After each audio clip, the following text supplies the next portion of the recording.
A data que nós viemos para cá é este mês. No entanto, por questão de organização, nós vamos fazer o aniversário da igreja no último final de semana de maio. Quem vai estar conosco aqui é o vice-presidente da Juvep, Cesário, e a ideia é nós fundirmos a comemoração do aniversário da igreja, aproveitar essa ocasião para fundirmos com isso um tema sobre missões.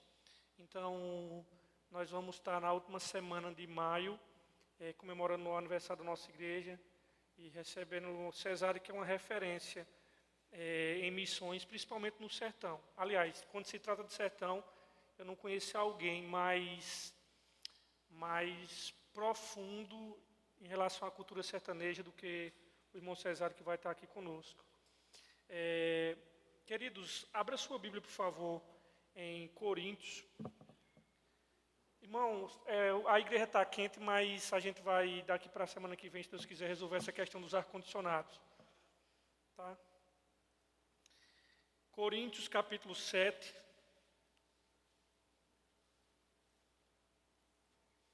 Versículo do 7 até o versículo de número 6. Primeiro aos Coríntios, capítulo 7, versículo 1 até o versículo de número 6. Nós já estamos quase na metade do caminho da carta de Paulo aos Coríntios e ainda tem uma caminhada boa pela frente. Nós temos, irmãos, diante de nós 40 versículos para nós trabalharmos só nesse capítulo. 40 versículos. E a introdução que eu vou dar aqui para vocês vai servir de base para as próximas pregações também. Todos encontraram? Versículo 1 ao versículo 6 diz assim: Ora, quanto às coisas que me escrevestes, bom seria que o homem não tocasse em mulher.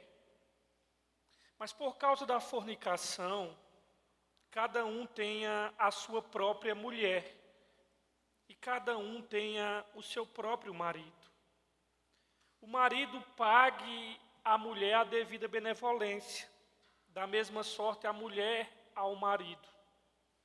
A mulher não tem poder sobre o seu próprio corpo, mas tem-no o marido. E também da mesma maneira, o marido não tem poder sobre o seu próprio corpo, mas tem-no a mulher. Não vos priveis um ao outro, senão por consentimento mútuo, por algum tempo, para vos aplicardes ao jejum e à oração. Depois ajuntai-vos outra vez, para que Satanás não vos tente pela intemperança.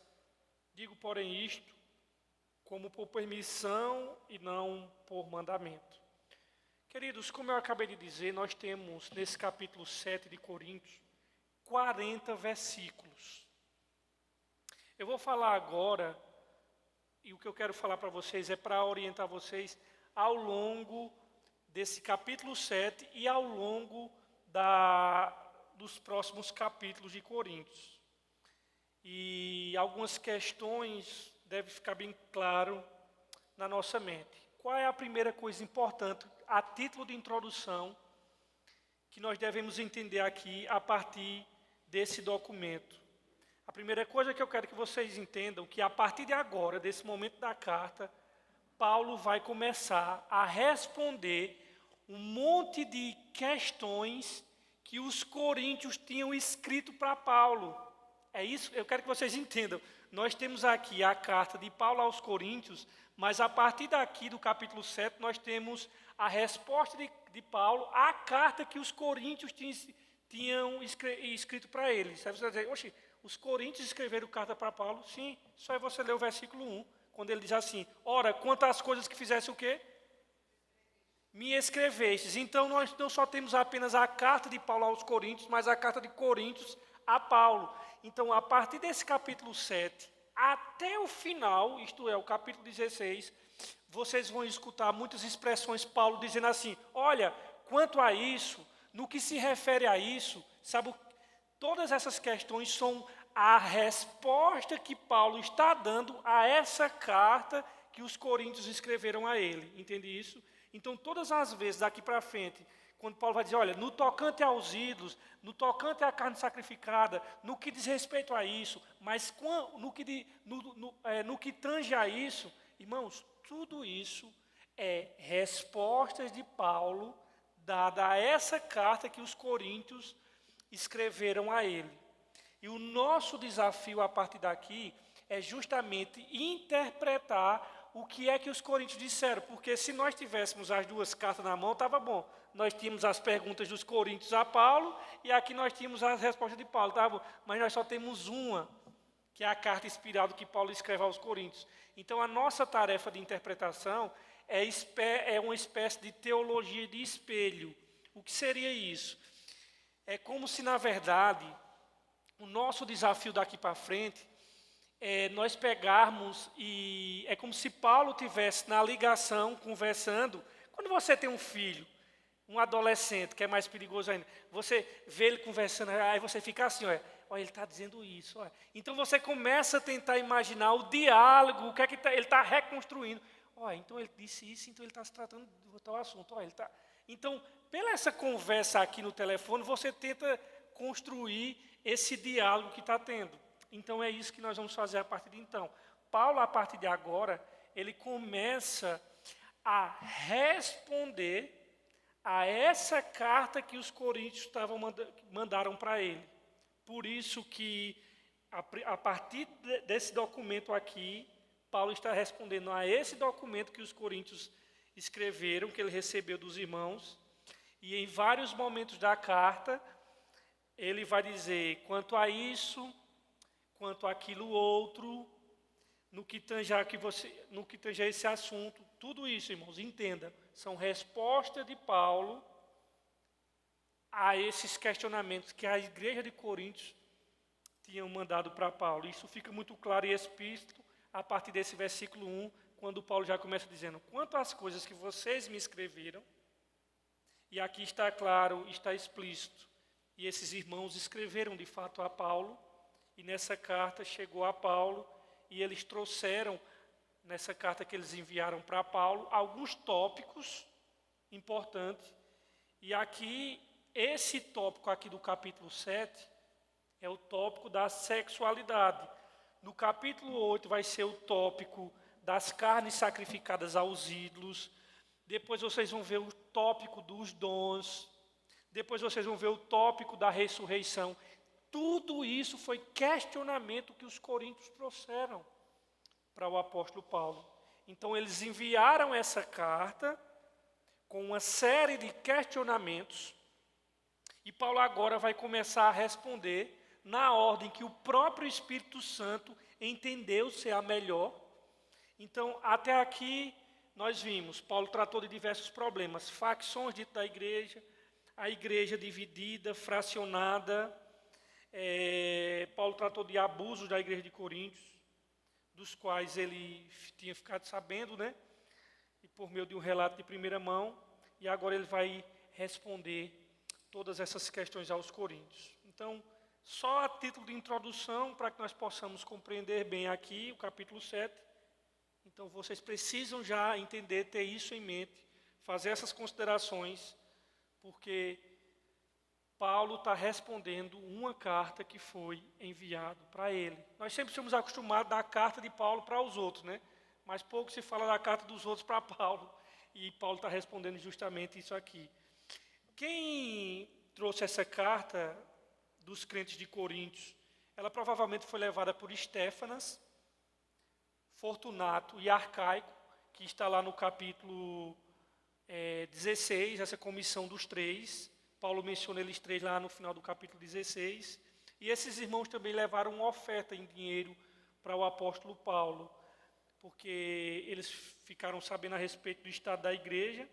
E dessa forma nós temos a carta de Coríntios a Paulo, que nós não temos acesso, e nós temos aqui agora, que nós vamos estudar, a carta de Paulo aos Coríntios, e Paulo vai enviar isso aqui, né? Então, a carta foi enviada pelos Coríntios, e continha respeito Tudo isso que ele vai começar a trabalhar aqui. Então, hoje, irmãos, Paulo vai tratar, direcionar para os casados.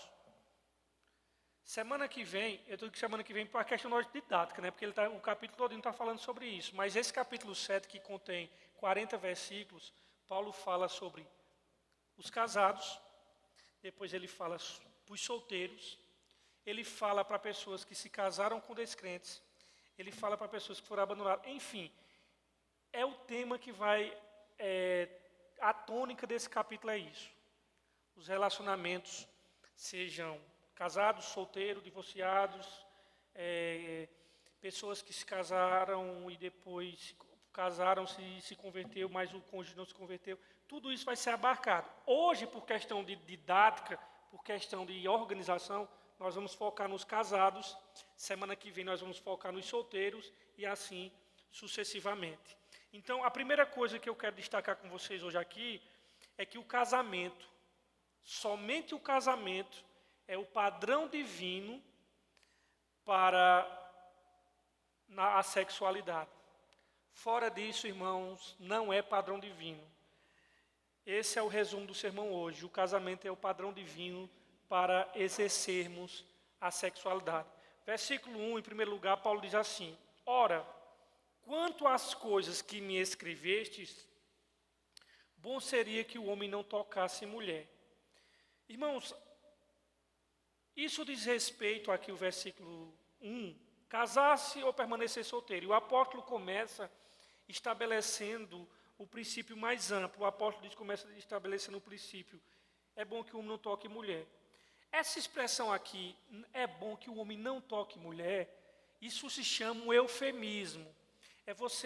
Essa palavra aqui, tocar em mulher, não é bom que você toque na mulher, não, irmãos. Aqui o eufemismo para se referir a relações sexuais, em relações, é sinônimo de intimidade física, sexualmente, regularmente com mulher.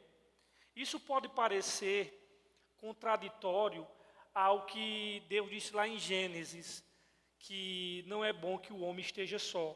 Farei para ele uma auxiliadora idônea, né? Está escrito em Gênesis 2:18. De fato, na criação Deus estabeleceu o casamento como padrão para toda a humanidade. O plano geral de Deus é que a humanidade, cada pessoa case e continue e constitua sua própria família. Esse é o padrão de Deus. Tenha filhos e cumpra o mandamento. No entanto, já apareciam figuras de pessoas de Deus no Antigo Testamento e também no Novo Testamento, como João Batista, como o apóstolo Paulo, como Jesus, que não passaram pelo processo do casamento. E esse é um ponto muito importante, porque se nós não levarmos em consideração o contexto, pensaremos que o plano de Deus é sempre que você se case e que, se não se casar, você se torna uma pessoa inferior, uma pessoa incompleta ou rejeitada. E quando o apóstolo Paulo aqui, ele fala, pelo menos assim, lá na frente, nós vamos ver semana que vem, que ele fala para os solteiros, ele está se referindo a pessoas que se mantêm puras, não pessoas que não se casam, mas têm vida sexual, porque isso constituiria fornicação. Não é esse caso aqui, né? Aí o que é que ele vai dizer aqui? Mas, versículo 2, mas por causa da fornicação, cada um tem a sua própria mulher e cada um tem o seu próprio marido. Irmãos, antes de explicar esse versículo 2, eu só quero abrir um parênteses que eu não falei no início. Paulo, vocês vão perceber principalmente semana que vem, se vocês olharem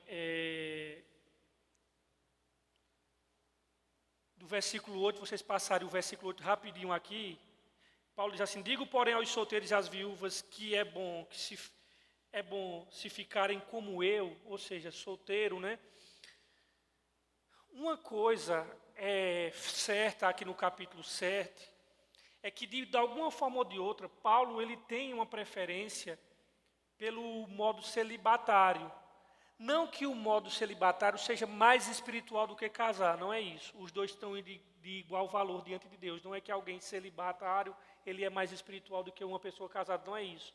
Mas, de fato, Paulo vai mostrar, e nós vamos trabalhar isso melhor semana que vem, de que em relação a servir a Deus, ao serviço de Deus, o solteiro, ele tem uma certa vantagem nisso aqui, em relação a se dedicar a Deus, se o plano for esse. Mas isso não é questão que nós temos trabalhado agora. Então, quando ele diz, mas por causa da fornicação, versos 2, cada um tenha sua própria mulher e cada um tem o seu próprio marido, Paulo está ciente de que, de fato, irmãos, o celibato acarreta grandes tentações à impureza, à imoralidade. Existe essa tentação. Mas Paulo afirma isso, e a declaração, quando Paulo diz assim, olha, de que cada homem, versos 2, deve ter a sua esposa, e cada esposa deve ser o seu próprio marido, essa afirmação próprio aqui, a primeira coisa que Paulo está mostrando aqui, é que o padrão de Deus para a sexualidade, irmãos, como eu falei no início, é um casamento, mas esse casamento é o casamento monogâmico e heterossexual. Sabe por quê? Porque ele é bem claro, ele diz assim, olha, cada um possua o seu próprio marido. E cada marido a sua própria esposa. E a ideia aqui é de do casamento monogâmico e não poligâmico. Vocês sabem, monogamia, homem e mulher, cada um, né, tem o seu parceiro exclusivo. A poligamia não. É onde um homem ele vai ter várias parceiras, ou ao contrário também, né? Aquela ideia de dona foi seus dois maridos, ela não é bíblica. E nós sabemos que, embora o Antigo Testamento houve momentos de poligamia, inclusive na vida de Salomão, mas isso nunca foi a ordenança divina. O mandamento de Deus, quando Jesus vai falar, ele remete ao Éden. Homem com exclusividade para a sua esposa e a esposa com exclusividade para o seu marido. A monogamia é algo que Deus desenhou no desenho da criação, na configuração inicial da criação. Então, quando Paulo ele fala aqui, irmãos, cada um deve ter o seu próprio parceiro, o seu próprio marido, a esposa. Paulo está estabelecendo aqui o princípio de que a ordem de Deus para o seu povo permanece sempre como foi, a saber, cada pessoa deve ter apenas um cônjuge. Um cônjuge. Então, assim, diante da primeira pergunta dos Coríntios, Paulo afirma que permanecer solteiro seria o ideal, mas que se eles não resistissem às tentações da imoralidade, para não pecar, o casamento era o caminho a ser seguido. O casamento, por sua vez, deveria ser monogâmico e heterossexual. Então, e aí Paulo vai entrar em outra questão, uma questão que possivelmente tinha sido levantada pelos coríntios, já que um grupo tinha se dado a práticas de saírem com prostitutas, como nós vimos no capítulo 6, talvez outro grupo tenha caído no outro polo, que era o polo de ver a sexualidade como algo sujo e que a ideia era parar as práticas sexuais. E aí Paulo vai agora combater a ideia errônea dos coríntios de que assim, tá certo, Paulo, porque os extremos é a desgraça, irmãos. Se de um lado tinha a depravação, do outro tinha a questão seguinte. Então, vamos fazer o seguinte, para-se de ter práticas sexuais para poder santificar. E Paulo diz, também não. E aí ele vai combater a ideia da desculpa de assim, olha, eu estou me abstendo sexualmente, inclusive casados aqui ele vai combater, porque o assunto aqui são os casados. Estou me abstendo sexualmente para poder servir a Deus, Paulo diz. Está errado também. E aí, em segundo lugar, Paulo vai falar aqui da mutualidade dos direitos entre marido e mulher. Olha o que é que ele diz aqui, versos 3. Ora, a minha traz a tradução pague. Ora, o marido pague à sua mulher a devida benevolência, da mesma sorte a mulher ao seu marido. A de vocês dizem pague?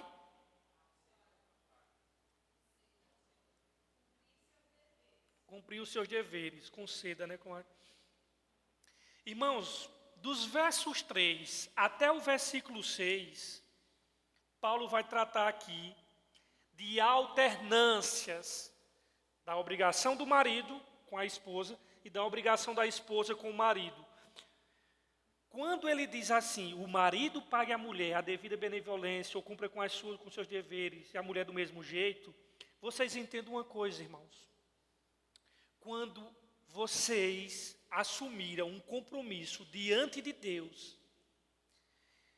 e diante dos homens, quando vocês casaram com as suas esposas e vocês casaram com seus maridos, vocês firmaram um contrato, irmãos, com essa pessoa. Vocês fizeram uma aliança com Deus e vocês fizeram uma aliança com essa pessoa. E outra coisa, irmãos, nós afirmamos diante da Bíblia que o casamento ele é uma aliança. Ele é uma aliança, um contrato diante de Deus. As pessoas têm perdido essa noção do casamento diante de Deus, uma aliança diante daquilo. E foi uma aliança que vocês fizeram, não só diante da sociedade, diante da pessoa com que você casou, mas sobretudo diante de Deus. Uma aliança, um contrato daquilo que vocês farão com os companheiros e companheiras de vocês, daquilo que faremos com essa pessoa. E você sabe que numa aliança, num contrato, descumprir qualquer cláusula é quebrar o contrato inteiro. E uma das coisas que vocês especialmente, prometeram a Deus e ao cônjuge no casamento, foi o quê? O cultivo do amor. O cultivo do cuidado, da cumplicidade, do companheirismo, da fidelidade, dos relacionamentos íntimos um com o outro. Porque ninguém apenas se casa, irmãos, para pagar a conta. Se casa também para que haja companheirismo, cumplicidade, cuidado mútuo, amor um para com o outro.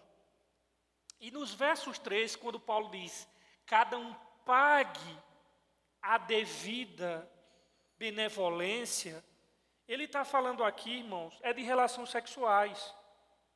Ele está falando aqui com deveres de relacionamento íntimo que um o outro deve a um outro. Porque o corpo, ele vai dizer daqui a pouco, o corpo do marido não é dele, é da esposa. E também o corpo da esposa não é do marido. Irmãos, no casamento, cada um deve conceder ao outro o que lhe é devido, ou seja, cumprir as obrigações da vida conjugal, pois se trata de um relacionamento de dependência mútua. Ah, mas eu não quero cumprir. Porque você casou, meu querido. Casou sabendo, irmãos. A frase aqui que Paulo diz, o marido conceda à sua esposa que lhe é devido, significa que o marido deve tratá-la com a mesma afeição, com amor, com carinho, com cuidado. A esposa deve fazer o mesmo pelo seu marido. Aqui é uma alternância, irmãos, uma reciprocidade. Se você casou, deve haver relações sexuais entre os casais. No casamento, irmãos, sexo é dívida. Entenda bem, dentro do casamento, sexo é dívida. E o que eu acho curioso é que quem casa nutre as expectativas sexuais com a pessoa que casou e tem que nutrir mesmo. Quem já vai casar, irmãos, sem ter essa expectativa? Quem vai dizer assim, eu vou dividir conta, vou aguentar o teu hálito horroroso de manhã, mas eu não quero ter relação sexual. Ninguém casa, cara, então vai ser amigo. Porque todo mundo que casa, ele nutre essa expectativa e ela é natural. Ninguém casa pensando em apenas dividir conta e viver como os anjos. Não. Quando você se casou, você contraiu uma dívida, assumindo um compromisso de satisfazer o outro. E em outras áreas, a necessidade da pessoa com quem você casou, com quem você fez uma aliança, com quem você se comprometeu. Então, num certo sentido, casar é dívida, é obrigação com o outro. E a responsabilidade conjugal deve ser paga, com o objetivo de atender à necessidade do outro. O direcionamento é que nós devemos conceder aquilo que o outro precisa. Por isso que é muito importante, irmãos, entender isso, porque as pessoas às vezes casam com a intenção assim, não é que esteja errado, mas a prioridade dele casar é ele se satisfazer. Mas não é biblicamente o correto. Se você casa, você deve casar pensando assim, eu tenho que satisfazer a pessoa. Mas o nosso egoísmo é tão grande que você já casa dizendo assim, eu preciso que essa pessoa me satisfaça. E Paulo diz, mude o enfoque. Você tem que casar dizendo assim, eu tenho que satisfazer essa pessoa. E a pessoa do outro lado pensar da mesma coisa. Então a maioria das pessoas, no entanto, se casa para satisfazer a si mesma. O objetivo do homem ao se casar com a mulher não deve ser satisfazer a si próprio, sexualmente, mas sim satisfazer sua mulher. Esse é o ponto.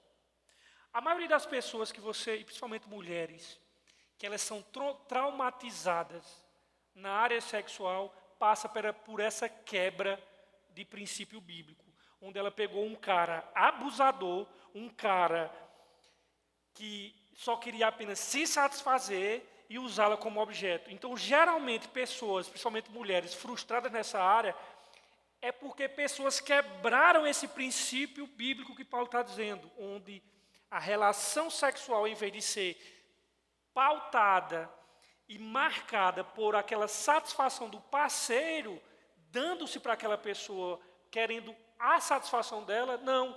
Foi um cara bruto, egoísta e que apenas estava usando aquele corpo para satisfação pessoal, mas não estava nem aí para a satisfação da pessoa. Então, a maioria dos traumas passa pela quebra desse princípio aqui, da satisfação da outra pessoa. E o volume, irmãos, de divórcios é um absurdo hoje em dia. E um dos fatores é que as pessoas invertem os papéis e casam e pensam apenas em si mesmas. Como é que elas vão ter prazer, como elas vão se realizar, mas elas não pensam no outro, como realizará o outro, como irá satisfazer o outro. E quando há um casamento que é apenas para satisfazer a necessidade de si mesmo, irmão, vai dar problema. Porque, na verdade, o casamento era para satisfazer a necessidade do outro e para abençoar o outro. E pouquíssimas pessoas estão casando pensando nesses parâmetros. E se o sexo é dívida, de acordo com o versículo 3, se o sexo é dívida, então, irmãos, não há aquela desculpa de onde as pessoas ficam usando o sexo dentro do casamento como troca de moeda, como chantagem, como um barganha. Existem pessoas que no casamento utilizam o sexo como moeda de troca, chantageiam o cônjuge e se negam. Irmãos, casamento, irmão, não é para isso, isso é pecado. Essa ideia de estar com chantagem sexual com o companheiro, estar usando o sexo como moeda de troca, meus irmãos, isso é uma deturpação bíblica. Isso não glorifica o Senhor. Você está vendo aqui na palavra de Deus que o sexo, depois que você casou, ele é dívida e deve ser paga. Se é um compromisso, deve ser cumprido. Obviamente, irmãos, ninguém é louco. Aqui haverá momentos em que um dos lados realmente estará sem condições de ter qualquer tipo de relacionamento sexual. Por exemplo, eu conheço um casal de missionários que tem idade de ser meu pai. E certa vez nós vindo de João Pessoa, eles me deixaram aqui na igreja, e eu conversando com eles, e a esposa dele teve câncer no seio, e a gente dentro do carro conversando, ele disse, Rafael, e a esposa dele do lado, né? Um casal que uma mulher, ela tem câncer, pode esquecer sexo, Rafael. Não existe. Quando entra no processo de quimioterapia, radioterapia, ela não tem energia para nada. E a companheira disse, e ela concordando, né? Porque ela disse, Rafael, não tem condições, você não tem mais energia. Então é claro que eu não estou falando nesse devido tempo, só os caras foram malucos, de estar exigindo uma coisa dessa. Não, irmãos, eu estou falando um termo normal, no fluxo normal de um casamento. No cotidiano do casamento, está sem... Eu estou exagerando aqui nos exemplos, um exemplo real, concreto, mas no fluxo natural do relacionamento, sexo é dívida, meu amigo. Não é dizendo assim, se você merecer, você vai ter. Não, meu querido, mesmo se o seu marido não mereça, e ele estiver sendo falho em outras áreas, você não pode privar o seu marido de uma coisa que você já se casou sabendo disso, e o marido da mesma maneira. Ele não pode chegar na mulher na hora que ele bem entender, ele tem que saber as necessidades dela. E interessante, irmãos, ver o que é curioso. Na mesma Bíblia, a mesma Bíblia que proíbe sexo antes do casamento, que é o pecado da fornicação, é também a mesma Bíblia que condena o sexo fora do casamento. Eu falei antes fornicação, fora do casamento, né, pulando a cerca, adultério. Esta mesma Bíblia que condena o sexo antes do casamento, diz que a fornicação, pular a cerca, que é adultério, essa mesma Bíblia também diz que a ausência de sexo dentro do casamento é pecado. Vocês entendem? Que para o solteiro, antes do casamento, é proibido fazer. Para o casado, dentro do casamento, é proibido deixar de fazer. Entenda bem. Para os solteiros, antes do casamento, proibido fazer. Para os casados, dentro do casamento, proibido deixar de fazer. É isso que ele está dizendo, irmão. Eu estou dizendo, não, é Paulo que está dizendo isso aqui. O marido deve conceder à esposa o que lhe é devido. E, semelhantemente, à esposa o que lhe é devido ao marido. Versos 4. A mulher não tem poder sobre o seu próprio corpo, mas tem-no o marido. E também, da mesma maneira, o marido não tem poder sobre o seu próprio corpo, mas tem na mulher. Na união conjugal, a mulher depende do marido e vice-versa. A fim de manter, irmão, a ordem definida por Deus, para essa união sagrada, tanto o marido quanto a mulher devem reconhecer interdependência um do outro. Um depende do outro. Agora, irmão, deixa eu dizer uma coisa aqui a vocês, abrir um parênteses aqui. Na época do apóstolo Paulo, a coisa mais normal do mundo era os homens ser dono do corpo da mulher. Isso daqui não tem nada de contracultural.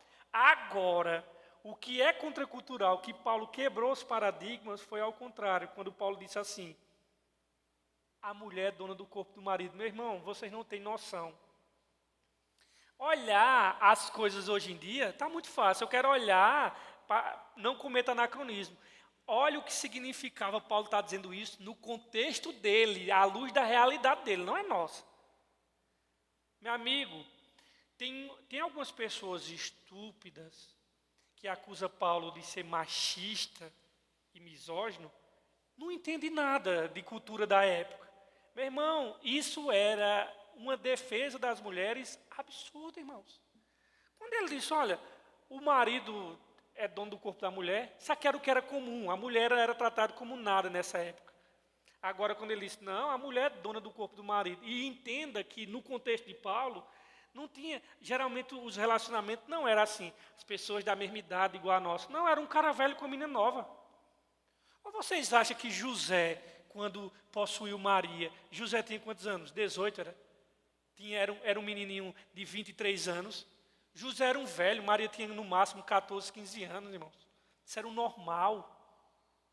Vocês entendem? Então, o normal era a pessoa mais velha ficar com uma menina bem nova. Então, imagina a quebra de paradigma. Um senhor de 50 anos, uma menina mais novinha, que era assim que acontecia. Ele disse, não, eu sou dono do corpo dela, beleza. Mas essa menina nova, que é minha aqui, ser dona do meu corpo, Paulo, sim. Ela é dona do seu corpo. Esse irmão é disruptivo. Então, era normal para aquela época a afirmação de que o marido tem autoridade sobre o corpo da mulher. No entanto, Paulo está desafiando a sociedade da época ao dizer que a mulher também tem autoridade sobre o corpo do marido. Isso, irmãos, era algo inaudito. Um homem machista, um homem misógino, jamais faria tal afirmação, especialmente no contexto da cultura daquela época. Paulo concede à mulher os mesmos direitos e deveres. A perspectiva bíblica está longe, irmão, de ser opressor e machista. A perspectiva bíblica do Evangelho é libertadora. O marido não tem poder sobre o seu corpo, nem a mulher tem o poder sobre o seu corpo. O corpo de um pertence ao outro. É certo que, de fato, o nosso corpo, de fato, pertence ao Senhor, mas no contexto do casamento, não só pertence ao Senhor, pertence ao outro também. Entenda bem. O marido não tem poder sobre o seu corpo e a mulher também não. O corpo pertence de um, pertence ao outro.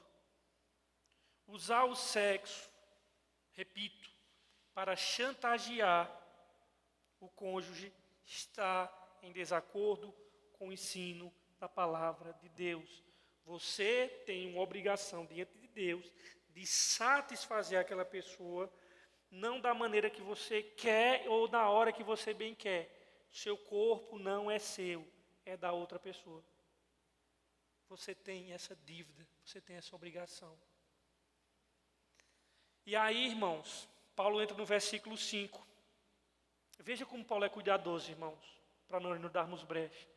Não vos priveis um ao outro, senão por consentimento mútuo, por algum tempo, para vos aplicardes ao jejum e à oração. Depois ajuntai-vos outra vez, para que Satanás não vos tente pela intemperança.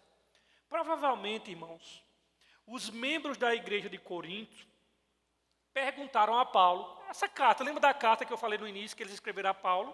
Pronto, provavelmente eles fizeram essa pergunta aqui, porque lembre-se disso, a partir daqui Paulo vai estar começando a responder o que eles escreveram nessa carta. Então, provavelmente, os membros da igreja de Corinto, ou pelo menos um grupo, perguntaram a Paulo se poderia se abster sexualmente para se santificarem e dedicarem-se à oração. Isso aqui é piedade burra. Já imaginasse uma mulher chega de amor, olhe, a partir de hoje aqui esse corpo é do Senhor, agora eu sou santo, você não toca mais.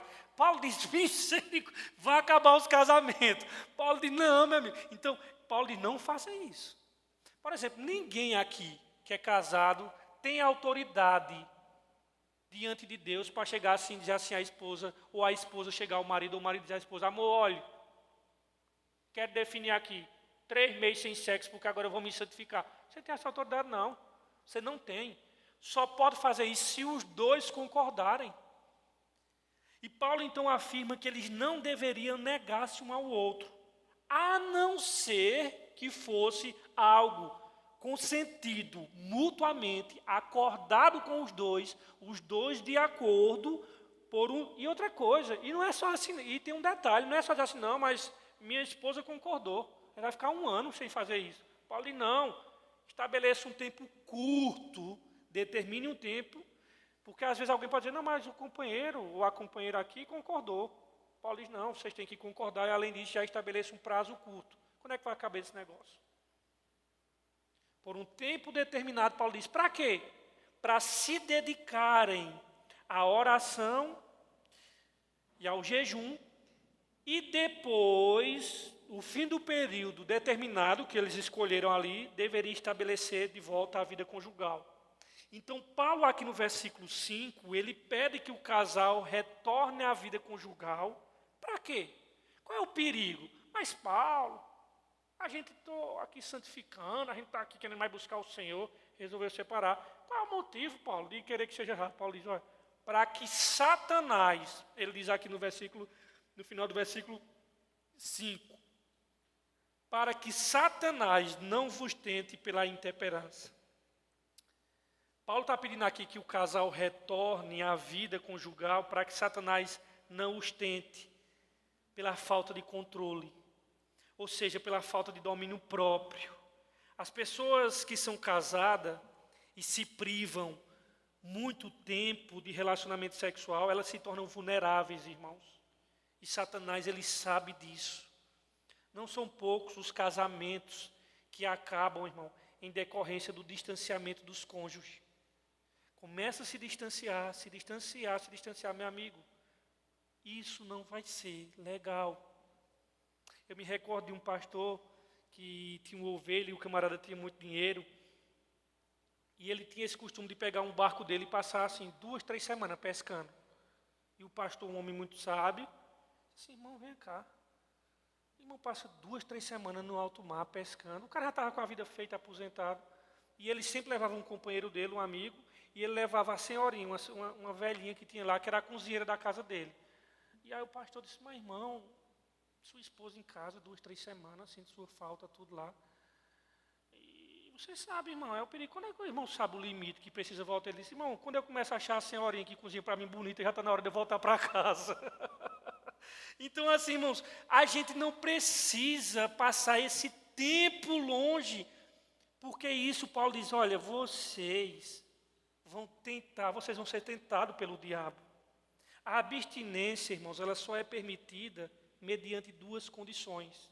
Primeiro, deve-se dar-se por consentimento mútuo, é a primeira condição, a fim de que o marido e a mulher se dediquem à oração. O segundo ponto que Paulo vai dizer que é permitido é que seja temporário, rápido, e a marido e a mulher devem se juntar novamente para que Satanás não os tente por causa da incontinência. Então, a abstinência sexual não pode ser por qualquer motivo, irmãos. Paulo dá os motivos específicos aqui. É claro, no contexto de doença, como eu falei no início ali, do câncer, claro, mas não tem de ser por outra razão, irmãos. Paulo diz assim: olha, só se vocês forem se dedicar, se for um tempo breve estabelecido, mas não demore muito. Não pode ser por qualquer motivo. E é interessante que Paulo não recomenda um longo período de abstinência. Nesse caso, ele diz assim: vocês devem novamente vos ajustar, e por pouco período. Há pessoas, irmãos, e aí eu trago aqui para os casados, que se escondem atrás, muitas vezes, de uma pretensa espiritualidade para negar ao cônjuge satisfação sexual. Isso está de desacordo com a palavra de Deus. Eu estava conversando com um irmãozinho uma vez, eu dei carona a ele da Assembleia de Deus de José Ailton Alves, né? José Ailton é aquele Kim Jong-un lá, ditador da Assembleia. E aí, eu me recordo que, eu conversando com ele, a gente falando sobre os horários do culto aqui, ele falando: irmãos, lá é culto todo dia. Todo dia é culto. Aí eu perguntei: irmãos, agora me diga uma coisa, como é que fica o marido dessas irmãs que vão todo dia para o culto e que ele não é crente? Ele fica com raiva da igreja. Porque o cara está lá, o cara chega, trabalha o dia todinho, aí a hora que tem que estar com a família, a mulher todo dia no culto. Irmãos, isso aqui é o sucesso. Primeiro, para o cara ficar com raiva da igreja e para acabar o casamento. Então, como é que vai ter tempo para a esposa, para os filhos, se todo dia tem culto, irmão? Agora imagine na realidade, o cara trabalha o dia todinho, digamos que ela fica em casa, ela trabalha também. Aí o horário de ter os dois ali, aí o cara chega, ela está no culto, chega 10 horas da noite. Irmãos, isso a longo prazo, a conta não fecha. A conta não fecha. Então, irmãos, tem pessoas que se escondem atrás de uma espiritualidade para negar o cônjuge, satisfação sexual, e outros se escondem atrás de uma agenda. Não, estou ocupado, estou com dor de cabeça e tal, não sei o quê. Isso está em desacordo com a palavra de Deus, irmãos. Está desacordo. Aí, irmãos, Paulo vai entrar no verso 6. Ele diz assim, olha: digo, porém, isto como que permissão e não por mandamento. Irmãos, esse texto é tão mal interpretado que vocês não têm noção. Daqui a pouco eu explico porque ele é mal interpretado. Mas vamos lá. Digo, porém, isto como que por permissão e não por mandamento. Queridos, Paulo está dizendo aqui para que as pessoas não transformem esse conselho de Paulo em mandamento, ele afirma isso. Ele diz, o que é que ele diz aqui? O que é que ele quer dizer aqui? Digo, porém, isso por permissão e não por mandamento. Ele está falando de tudo que ele falou aqui. Ele está falando dessa abstinência sexual. Para que as pessoas não transformem o conselho dele em mandamento, ele afirma isso no versículo 6. A questão do jejum sexual é uma concessão aos casais que desejam adotá-lo e não um mandamento bíblico. Paulo está dizendo, meu amigo, isso é uma concessão de vocês, isso não é um mandamento. A prática normal que Paulo quer enfatizar aqui é o relacionamento sexual abundante e satisfatório. É isso que ele diz, o normal é isso aí, dentro do relacionamento. E por causa desse projeto divino, nós deveríamos ser o povo que mais desfruta dessa bênção.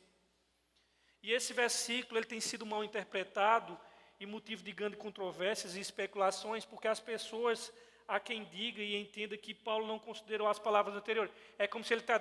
Tudo que ele vem dizendo, desde o versículo 1, é como se ele está dizendo assim, olha, isso não foi inspirado não, viu? É eu que estou dizendo. Irmãos, quem diz isso é um herege, que não sabe interpretar. É como se Paulo estivesse dizendo assim, olha, tudo que eu falei aqui, não é Deus que está dizendo não, viu? É eu que estou dizendo, isso é palavra de Paulo, é palavra minha, não é palavra de Deus. Irmãos, vocês estão ficando doidos. Isso aí é teologia liberal, irmãos, versículo 19, do século XIX, que diz que a Bíblia não é a palavra de Deus, a Bíblia contém a palavra de Deus. Pode tirar isso da cabeça, isso é heresia. A Bíblia é a palavra de Deus, ela não contém a palavra de Deus. E tem muitos que... quando Paulo diz no versículo 6, é como se Paulo não considerou as palavras inspiradas por Deus no versículo anteriores. Mas essa interpretação ela é herética, ela é indefensável, tendo em vista que Paulo diz que as palavras dele são inspiradas. Aqui mesmo, no capítulo 14, versículo 37, ele diz que tudo que ele falou foi inspirado. Então, não é isso. Então, é como eu já disse anteriormente, o que Paulo está dizendo aqui, no versículo 6, é que, em determinadas circunstâncias, é permitido ao casal abster-se do ato conjugal, mas que essa abstinência é uma permissão e não um mandamento. Irmão, ele está falando da abstinência, irmãos. Entendeu? Os remidos não são obrigados a abster-se desse ato a fim de se dedicar à oração. Paulo está dizendo, você não é obrigado, isso não é um mandamento do Senhor. A abstinência sexual. O que é que esse texto nos ensina, irmãos? Primeira coisa que esse texto tem a nos ensinar, a você, meu querido irmão, que fez uma aliança com Deus, minha irmã em Cristo, não exponha o seu marido, a sua esposa, a uma realidade de tentação. Meu querido, o seu corpo não é seu, é dela. Do contrário também é verdadeiro. Tem pessoas irresponsáveis que acabam colocando o cônjuge em uma situação de vulnerabilidade, uma situação de tentação, por causa que a própria pessoa mesmo não paga a devida benevolência, não cumpre as obrigações. Maridos que expõem a mulher, deixa ela lá fragilizada, isso é um pecado, irmão. A pessoa dessa está em pecado. A mesma coisa a mulher. E aí acaba sacrificando sua mulher. Irmãos, a mulher e o marido, crentes, eles são instrumentos de santificação. O marido ele é um instrumento de santificação na vida da esposa. A esposa é um instrumento de santificação na vida do marido. Veja o que é que nós lemos aqui, na leitura devocional. Maridos, amai a vossa esposa como Cristo amou a igreja e se entregou por ela, a fim de apresentá-la diante do Senhor, pura, imaculada. Irmãos, querido, deixa eu dizer uma coisa a você. Valorize a sua esposa, meu irmão. Ame sua mulher. Não é bonito para um crente fazer o que o mundo aí fora faz. Engana a esposa, dá risada, expõe as esposas, acha bonito para o marido, eu estou enganando minha esposa, aí os maridos, aí os outros incrédulos também caem na risada. Isso com os incrédulos é aceitável, porque eles são das trevas. Nós somos discípulos de Cristo. Ame sua esposa, proteja sua esposa, preserve sua esposa. Qual é a modinha dos casais incrédulos do mundo na internet? Não é um estar fazendo vergonha ao outro, nem na internet, aí bota para os outros estar dando risada. Crente de verdade, ele não fica expondo a esposa dele ao ridículo, não. Não fica fazendo chacota para todo mundo dar risada da esposa dele e a esposa dele ficar vermelha.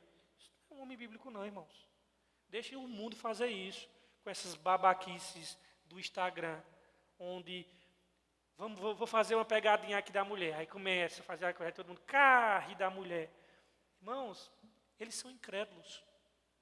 A conversa aqui dentro é diferente. Cultive amor com a sua esposa. Ame-a, valorize, dê atenção para ela, as necessidades dela, inclusive as necessidades íntimas dela, mas não só isso, outras necessidades. E você vai perceber com a sua atitude os laços entre vocês se estreitarem cada vez mais e se fortalecerem cada vez mais. O que significa também para a mulher, você mulher, não use a intimidade sexual com o seu marido em troca, em barganha. Você está em pecado se você fizer isso. Vou punir ele, ele fez isso, raiva, 15 dias, 20 dias sem nada. Irmã, você é uma insensata, minha irmã. Você é insensata. Você não é mulher sábia de provérbios. Você está utilizando uma obrigação sua como moeda de troca. Isso está errado, minha irmã. Não troque isso. Não pune o seu marido. Mas ele não está merecendo. Rapaz, se fosse só você merecer, irmão. Teu marido vai morrer sem merecer.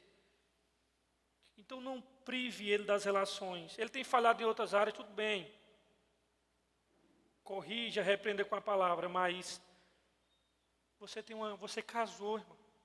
Você casou. Você sabia que você não casou para estar jogando PlayStation todo dia. Tem uma obrigação sexual em jogo. Essa ideia de se abster, muitas vezes, quando isso acontece, principalmente se for um homem, apesar que está crescendo o número entre mulheres, mas geralmente, via de regra, homens que não estão procurando sua mulher, ou ele tem uma mulher fora, ou ele está viciado em pornografia. Pode ter certeza. Homens viciados em pornografia, que já estão num estágio avançado, eles já deixam de procurar suas esposas. Por trás dessa abstinência, tem várias coisas envolvidas. Uma delas se chama vício em algum tipo de pornografia. Por isso que se abstém do cônjuge. Muitas vezes o que acontece por trás é isso. Não estou dizendo que é apenas isso, mas por trás é isso. Viciou-se tanto em pornografia que ele já não tem mais prazer e estímulo com a sua própria esposa. Ele tem mais prazer naquela mundo que ele está ali de fantasias e vendo aquilo ali. Isso é uma desgraça. Claro que o número de pornografias há 20 anos, ele era maciçamente só dos homens. Mulher não consumia isso. Irmãos, de 10 anos para cá, o número de meninas que estão consumindo pornografia é uma coisa assim avassaladora. Inclusive hoje, é porque para o homem isso é mais escrachado, para a mulher é muito. Mas hoje existe, não sei, eu tenho certeza que vocês não sabem disso, mas existe hoje um projeto, essa é a palavra, e esse projeto ele é anônimo, justamente para evitar a exposição das mulheres, que é só no meio cristão, trabalhando com mulheres, porque isso para a mulher é mais feio, né, vamos dizer assim, dentro da sociedade, só para tratar de mulheres, por isso que não é tão divulgado, viciadas em pornografia, mulheres. Isso está crescendo de forma avassaladora. Antes, isso era um problema apenas dos homens. E às vezes, irmãos, por trás dessa abstinência está esse problema da pornografia. Às vezes também tem a ideia equivocada, casaram-se, por isso que alguém que tem que casar, ele tem que ter uma teologia do casamento, para ele entender onde é que ele está pisando. Porque às vezes as pessoas têm uma ideia equivocada de que o corpo é dela. Já não é, meu querido. Não é mais seu. Pode esquecer isso. O corpo é do outro. Perdeu essa noção do que foi feito na hora de fazer o pacto com Deus. A noção desse relacionamento e a própria natureza desse casamento. De que eu agora tenho uma dívida. Isso está dentro do casamento. A falta de uma vida sexual, na verdade, tem que ser uma exceção. No caso do texto aqui para a consagração, no caso de uma doença, no caso de um momento que a pessoa não está bem, seja emocionalmente, Enfim, às vezes, por exemplo, está um casal, o homem, se for um cara responsável mesmo, se ele tiver um problema sério em finanças, onde ele não esteja conseguindo suprir as necessidades dentro de casa, vamos dizer que a esposa também não trabalha e ele vê os filhos, ele não vai ter motivação. A gente sabe, ele não tem cabeça para fazer mais nada na vida. Tem não, irmãos. Não tem como é que vai ter cabeça com cheio de problema. Então eu sei que existem momentos em que você não vai estar, vamos usar uma linguagem moderna, naquela vibe. Mas o normal dentro do casamento, eu estou falando no fluxo normal do cotidiano ali, é a relação sexual e não a ausência dele. E a exceção, a abstinência sexual não representa devidamente aquilo que o Senhor deseja. O que o Senhor deseja é aquilo que ele disse lá no Antigo Testamento: vai e ama a mulher da tua mocidade. Outra coisa que eu quero falar aqui também é para os jovens da nossa igreja solteiro. Você é solteiro, você não fez nem o Enem ainda. Cara, não inventa de namorar não, pelo amor de Deus. Eu vou usar uma linguagem assim, mais sofisticada, mais moderna, bem assim, fina. Tu nem tirar essa catinga de mijo, pelo amor de Deus. Tu vai estar beijando na boca pra quê? Depende do teu pai, depende da tua mãe. Não fizeste nenhum Enem. Por Jesus Cristo, olha. Quieta o teu facho. E depois tu pensa em namorar. Agora não. Tu não tem idade para isso, cara. Tu não tem maturidade para isso. Só vai se estimular, vai ter defraudação, vai ter inquietude. Não é legal. Não desperte o amor antes da hora. Segunda coisa que eu quero dizer, uma visão que às vezes nós temos dentro da igreja sobre casamento. Eu já vi pastores consagrados dizer isso. A seguinte frase: você não se casa para ser feliz, você se casa para fazer o outro feliz, né? Isso é muito comum, esse jargão. Irmãos, biblicamente isso não faz sentido. Sabe por quê? Quem nesse mundo, irmãos, é capaz de fazer um pecador que parece um buraco negro de tanta necessidade de fazer outro feliz? Ninguém dá conta, irmãos. Você que é pai, você dá conta de todos os anseios do coração do seu filho? Me diga se você dá. Meu irmão, parece um buraco negro. Eu quero, eu preciso. Um pai, se ele tiver um pouquinho de honestidade, ele assim: Senhor, eu não dou conta não disso aí não. Isso aqui é um negócio que suga tudo. E eu posso deixar a minha pele, porque isso é o rombo do coração humano. Meu amigo, se você é pai e não dá conta do seu filho, de todos os anseios do coração dele, você não é capaz de fazer a sua esposa, o seu marido feliz. Você é um pecador. Você não dá conta desse trem não, como diz o mineiro. Você satisfaz a pessoa em alguns devidos termos, mas, querido, fazer feliz, entenda bem, quando eu estou dizendo querer fazer feliz, é dizer assim: eu serei a razão da felicidade da existência desse alguém. A existência desse alguém, a felicidade da existência dele, sou eu. Meu irmão, isso é muita soberba. É o cara se colocar em um papel de um super-herói que não vai dar, meu querido. Você é um ser humano cheio de necessidades existenciais que você não dá conta de você, mas dá conta de fazer o outro feliz. Você é tão pecador quanto sua esposa e você é tão pecadora quanto o seu marido. Você nunca será a razão da existência, da satisfação, do contentamento, da alegria da sua esposa e nem do seu marido. Não seja bobo para cair nessas conversas.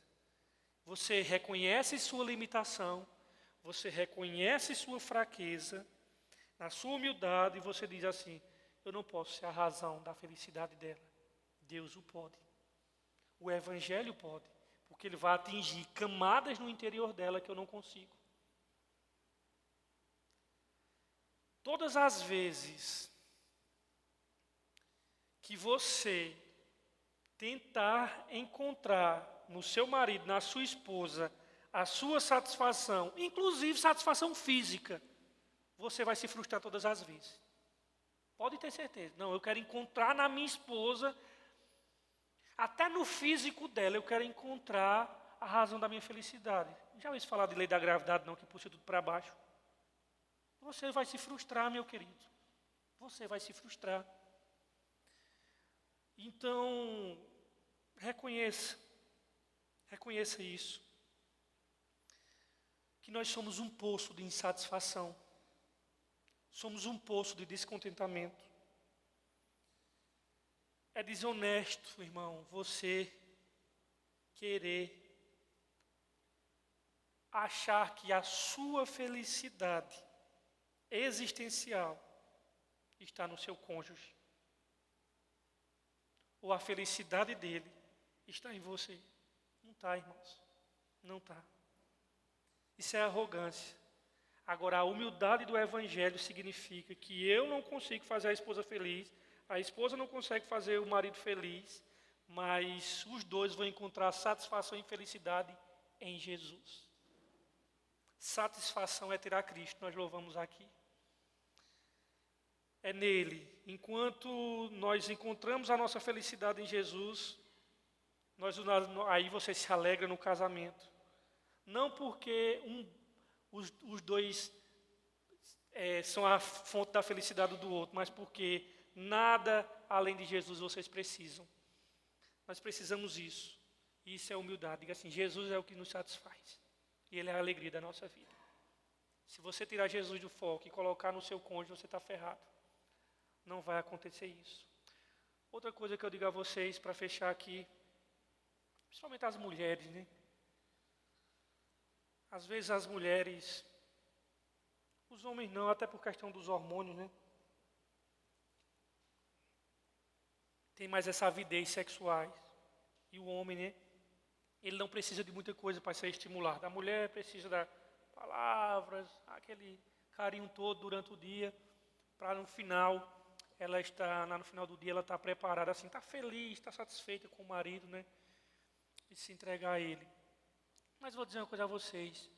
Às vezes as mulheres vão fazer uma viagem com amigos ou com famílias mesmo. Às vezes uma viagem, às vezes já tem uma rotina principalmente se tiver muito filho assim, já tem uma rotina de não ter aquela privacidade toda. Aí às vezes faz uma viagem longa, vamos dizer assim, longa, com outras pessoas. Aí diz assim, não, vamos fazer o seguinte, a gente vai colocar todo mundo aqui dentro do quarto. Aí as mulheres, geralmente, elas se programam tudo. Não, os meninos eu deixo aqui, as coisas eu deixo aqui, e a pergunta é, certo? Todo mundo dentro do quarto, os amigos, o cachorro, o papagaio, todo mundo, certo. Vocês vão viajar esse tempo todo e onde é que vocês vão ter privacidade para ter relação sexual? Então, geralmente, nos planejamentos, se planeja tudo, até onde o menino vai ficar. Só se não se planeja assim, olha. Sim, e a gente é o quê? É gestão de negócio, só de administrar a casa, a gente não tem relacionamento não com o outro. E geralmente as mulheres não percebem que nesses planejamentos de viagem, quando for, vocês têm que perceber e se planejar para ter aquele momento onde nem menino vai entrar. Então, atente-se a isso, meus irmãos, para a glória de Deus. Quando for semana que vem, nós vamos entrar nos solteiros. E que Deus nos ajude nessa carta do apóstolo Paulo aos Coríntios. A palavra está com o nosso irmão Jefferson. Ele parece Eric Lessa, o vereador. Vocês já perceberam?